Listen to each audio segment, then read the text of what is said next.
이번 강의에서는 한국 경제에 대한 이야기를 나누려고 합니다. 안녕하세요, 용박사입니다. 파트 1에서는 전반적인 한국 경제 문제를 짚어보고 파트 2에서는 이슈별로 한국 경제 문제를 살펴보겠습니다. 2019년을 마무리하는 차원에서 이번 강의를 설계를 했는데요.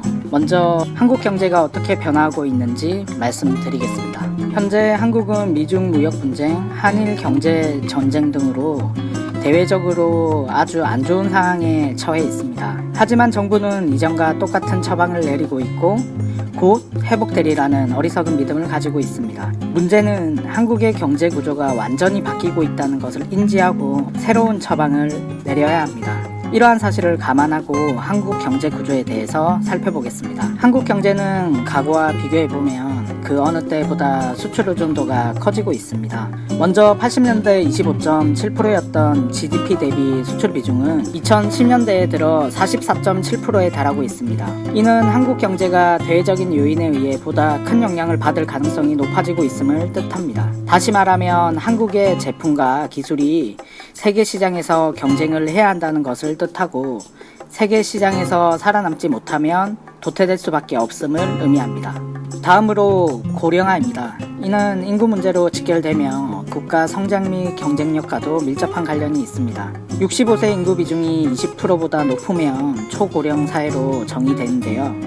한국 사회가 초고령 사회로 진입하는 데 소요되는 기간이 20년 정도밖에 남지 않았습니다. 그만큼 국가 경제의 활력, 활기가 사라진다고 보면 되겠습니다. 얼마 전 용박사 유튜브 채널에서도 출산율 관련 이야기를 나눈 바 있는데 지금 극단적인 처방을 하지 않으면 정상 궤도로 돌릴 타이밍을 놓칠 수 있습니다. 과거의 경제 구조가 정상이라고 본다면 제가 제안한 출산율 정책을 써야 할 것입니다. 마지막으로 노동시장의 경직입니다.